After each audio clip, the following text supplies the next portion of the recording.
Xin chào các bạn.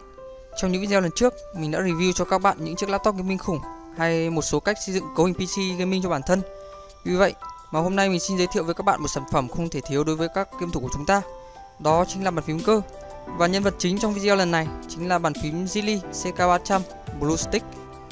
Zilli tuy mới vào thị trường Việt Nam nhưng đã nhanh chóng khẳng định được vị thế của mình bởi 20 năm chuyên nghiệp phát triển sản phẩm gaming gear. Bởi lẽ vì sao đến nay Zilli mới thực sự có chỗ đứng của mình tại thị trường của Việt Nam là do quan niệm của người Việt Nam ta thì đồ dùng Trung Quốc hầu như là đồ không tốt hay là đồ nhái. Hội tụ đầy đủ các yếu tố mà một bàn phím cơ cao cấp đến từ các hãng nổi tiếng đều có. Đó chính là Zilli CK300 Bluestick với giá chỉ 1.490.000 đồng tại Phúc Anh Smart World. Bây giờ chúng ta sẽ cùng tìm hiểu chiếc bàn phím cơ trên. Với giá tốt vậy thì có những đặc điểm gì?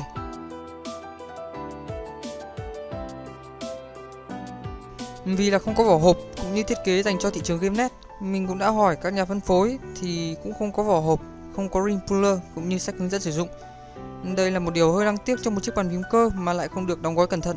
Tuy nhiên thì mục đích của nhà phân phối cũng như các đại lý bán lẻ khác thì chiếc bàn phím Zilli CK300 này lại có giá cả khá phù hợp với các quán cyber game, nên mình nghĩ vỏ hộp cũng không quá quan trọng bằng chất lượng phím ra sao, gõ có sướng hay phê hay không, các tổ hợp phím combat có chuẩn hay không, đó mới là điều quan trọng.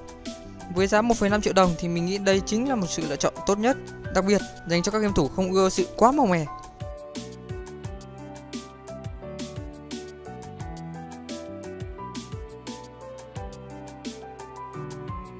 Ấn tượng đầu tiên của mình là chiếc logo Zilli sáng loáng rất là nổi bật. Logo Zilli thì được khắc chìm, sờ vào có độ lõm thì đồng nghĩa với việc là nó rất khó bung như những chiếc logo nổi. Và khi bật đèn vào ban đêm thì ánh đèn hắt vào chữ Zilli sẽ có cảm giác như là có đèn LED ở bên dưới. Mặt sau được trang bị cao su chống trượt. Hai tấm cao su chống trượt bên dưới thì to hơn hai tấm ở bên trên sẽ giúp cho bàn phím được cố định chắc chắn hơn. Không giống như một số mẫu bàn phím cơ khác thì Zilli CK lại không có chân chống nâng cao bàn phím.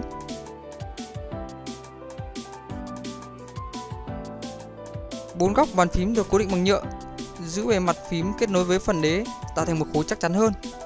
Tuy nhiên, Zilli CK300 có điểm trừ là dây phím không được thiết kế nằm giữa mà nó lại nằm ở góc bên phải của bàn phím, không thể tháo rời cũng như không được bọc dù nên đem lại cảm giác không chắc chắn. Vì vậy, nếu mang đi làm trong thời gian dài mà không cẩn thận thì sẽ rất là dễ bị đứt ngầm. Dây kết nối USB dài 1,5m cũng rất là thoải mái cho bạn ngồi xa. Sản phẩm cũng được trang bị cục chống nhiễu. Mặt sau thiết kế với các đường vân kiểu 3D tạo điểm nhấn cho chiếc bàn phím này. Và điều đặc biệt là không có lỗ ốc nào ở mặt sau. Các ống vít thì đều được cố định thiết kế giấu ở dưới các khe phím cho chúng ta cảm nhận như một thể thống nhất. Các phím dành cho game thủ thì được trang bị thêm hai đường gân chống trượt tay khi thao tác tổ hợp phím nhanh. Ngoài ra, CK300 còn được trang bị Bluestick tạo cảm giác gõ rất là êm tay và tiếng kêu tí tách rất là hay, nhưng lại là điểm trừ đối với những ai chơi đêm cũng như là không thích tiếng ồn ào. Và chiếc bàn phím CK300 thì sử dụng single ring LED, chỉ duy nhất một màu cam với 9 kiểu tùy biến khác nhau. Đây cũng có thể là một điểm trừ nhỏ cho chiếc bàn phím này đối với các game thủ ưa màu mè bắt mắt.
Tóm lại, với layout 104 phím, mình có thể mang đi làm hết sức dễ dàng do bàn phím khá gọn gàng, cầm lên hạ xuống cũng rất là đầm tay.